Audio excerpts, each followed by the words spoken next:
Hello, my name is Betsy Carlton. I'm the president of the Austin, Minnesota Friends of the Library.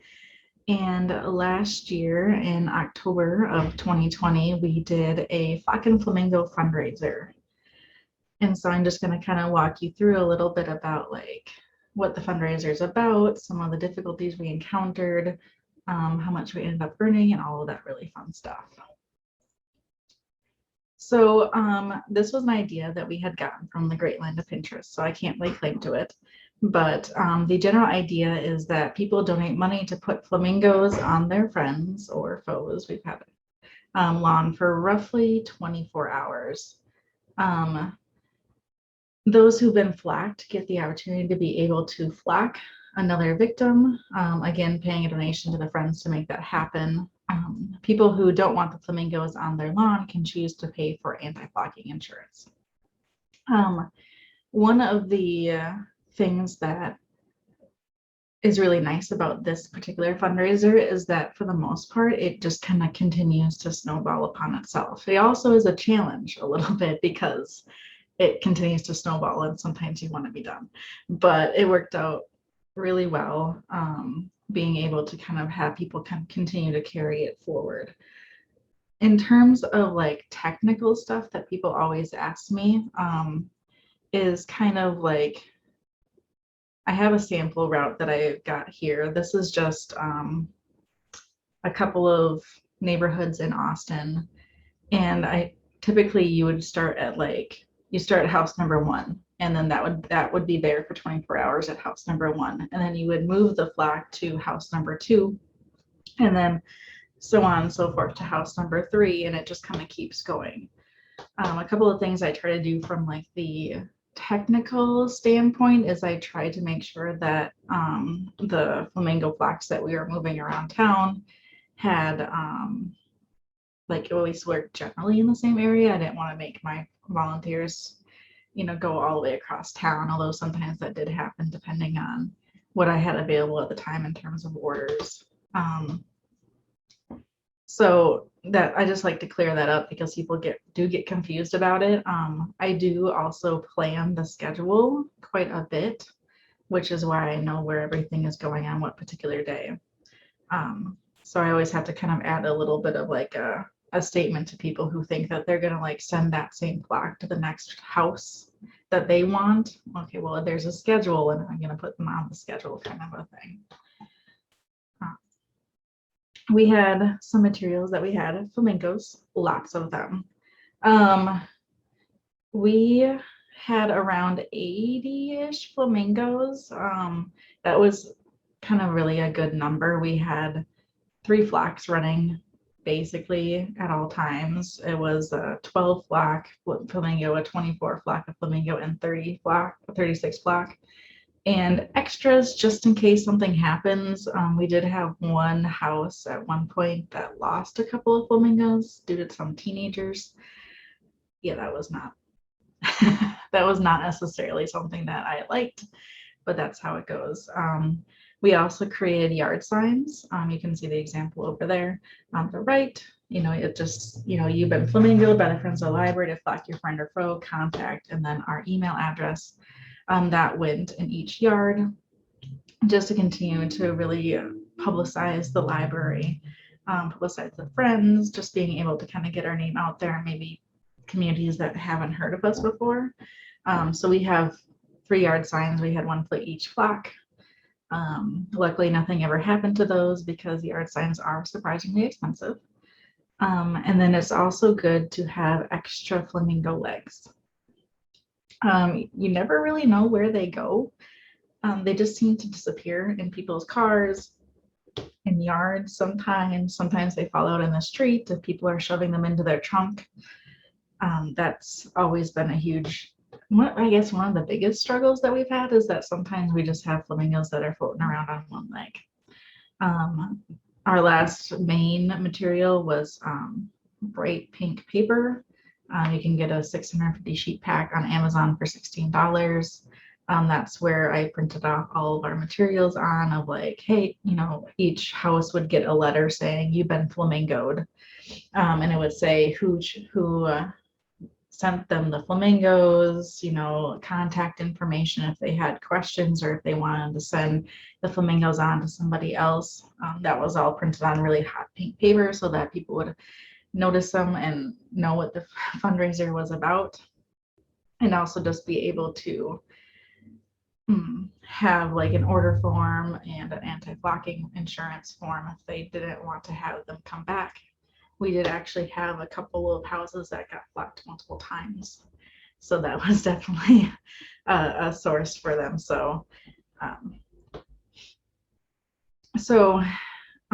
We do have I do have some technical details on this one for you.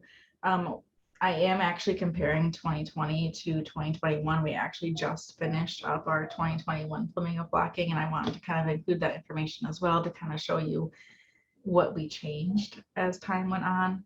So in 2020, we had 4 different flock sizes: small, medium, large, and jumbo.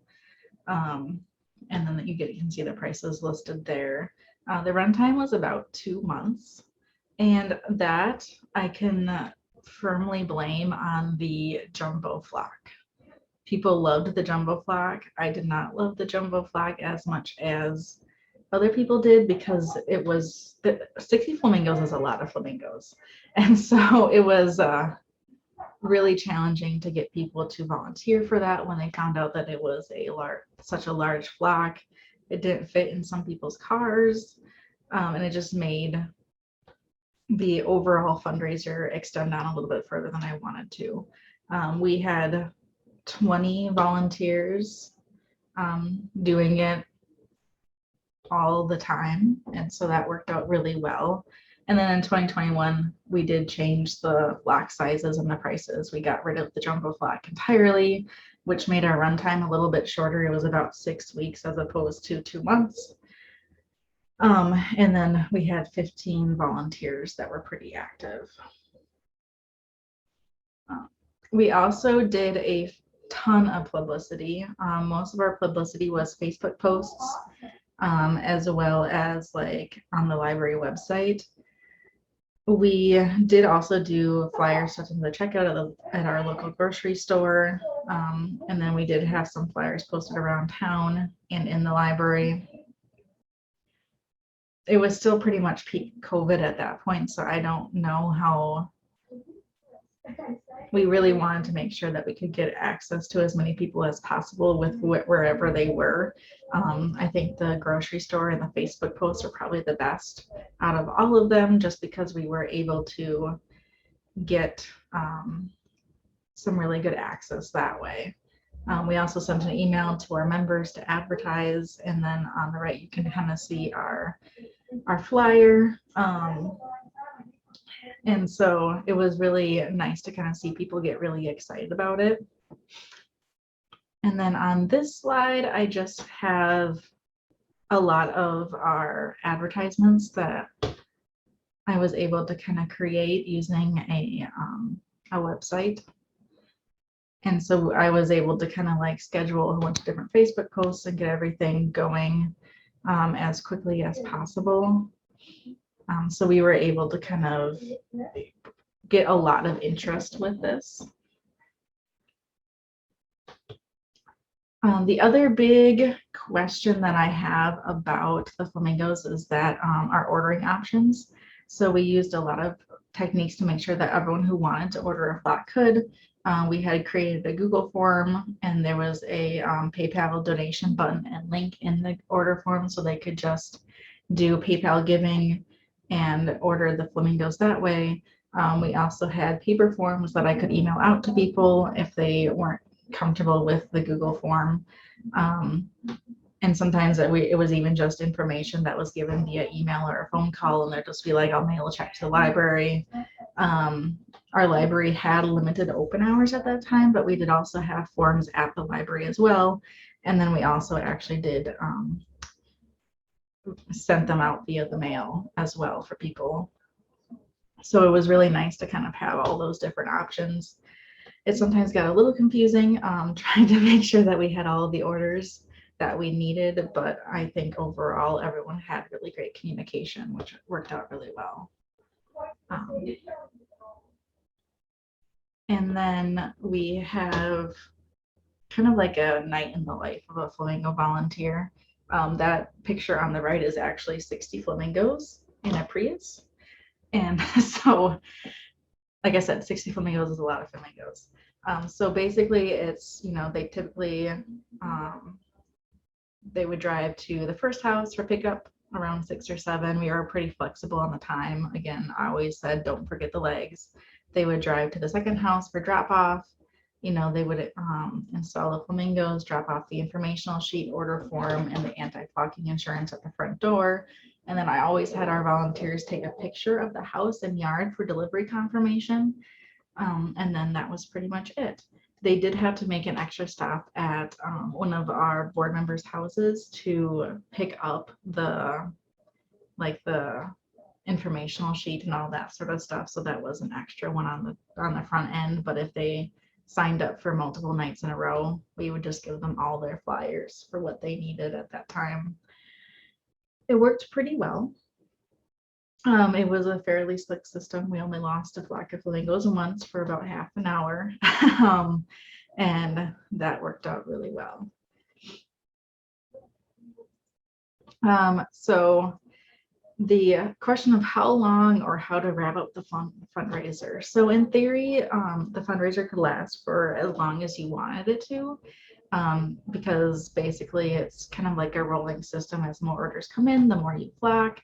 It does eventually die, kind of like a natural death, so to say, just that it does peter out eventually. We did end up getting really overwhelmed by the orders and cutting the orders off. In 2020, we flocked from mid-October until the day before Thanksgiving. And we did get snowed on a couple of times, and I started getting really concerned about our ability to actually install the flamingos. I think that people were so excited about having a really fun outlet that they just kind of kept ordering it over and over and over again, which was fine. It was great for the library. However, I didn't want to do it until, the snow really started falling. And so we did create a sorry, the order has been closed form as well that you can see on the right, basically saying that we're not accepting new flamingo orders at this time and to look on our Facebook page, that kind of stuff. We also, I think we're capitalizing on the 2020 election as well as a way for people to kind of relieve some of that 2020 election anxiety. It was a very stressful election. I think everyone just wanted to have fun with it. I do also think that different times of the year will yield different results and how many orders that you get. And this is kind of referencing our 2021 experience. We decided to do it over the summer. We had a really hard time getting a hold of volunteers during the summer. And we also, I think it was just slower, a little bit slower because people were off on vacation and everything like that. And I guess a little bit of a side note about volunteers. Our United Way here in Austin has a volunteer sign up sheet. And so we had, for both 2020 and 2021, we had posted a volunteer job posting essentially on that website. So we did actually get a few volunteers from that. And then we also had our board members volunteer as well. And the United Way was not quite as helpful in the summer of 2021, I think mainly because a lot of students have to do volunteer hours as part of their high school experience, and they were off for the summer. So that's something to think about too if you want to replicate this fundraiser, is to kind of really be aware of where your volunteers are coming from, because volunteers are key for making it work, as well as just making sure that you move those flocks every 24 hours. And here is just a delightful example of the snow that we had and the flamingos. Some of our volunteers actually really liked it because they felt like the flamingos definitely popped a lot more, and that is true. But I would not recommend having flamingos in the snow overall. So for money, our overall profit for this fundraiser in 2020 was just shy of $2,000, and we had 79 total orders. So we started flocking on October 12th and didn't stop until November 22nd. We did not take any breaks, and there were no days off. Our initial flamingo flock was partially donated to us, and we borrowed 75 flamingos from a local church who had done this fundraiser before. And so we were able to really lower the initial costs on the flamingos because flamingos are surprisingly expensive. I would suggest looking for 50% off sales. And then we got yard signs that were purchased from Vistaprint for $110 for 3. That one was also donated to us. And then the hot pink paper was $16 as well as donated. So we didn't have a lot of overall expenses for those initial donations, and we did get a fair amount of money for our efforts. Someone did actually end up deciding to flock our public library. So that one actually was on Halloween. We decided to do that as kind of like a Halloween prank for the library. And the staff really liked it. They thought it was a lot of fun. The public library staff was very enthusiastic about the Flamingo fundraiser. They loved it. They thought it was great. They really loved the advocacy that we were able to kind of do in terms of just like having more publicity about the Friends of the Library. So aside from like the financial impact, we had a ton of positive feedback from the community. People were messaging us on Facebook, emailing, and calling the library to kind of tell us how much fun it was to see the flamingos around town. Our Facebook posts were hitting over 500 views each day because we would post, where the flocks were at that particular time. For the most part, we sometimes we only had one picture that we kind of posted or anything like that. We did stop accepting orders on October 26th because I had serious concerns about not being able to complete them all before the ground got too hard. And that's kind of the amazing thing, is that we stopped orders on October 26th, and it still took us until Thanksgiving to complete them all. And it was also really nice because we were able to bring a lot of really fun attention to our friends group. A lot of people didn't even know that we existed, so that was a really nice publicity thing. And then we also brought a lot of much needed joy to the community after a very difficult year. And then this is just kind of like a review of the changes that we made for the flock in 2021. We eliminated the jumbo flock, we raised our prices. We did do a season change from late fall to summer. It did have unexpected consequences in that our volunteer block was not there. And then just some volunteer differences. We didn't have as many teenagers helping us out that kind of would like that kind of an activity.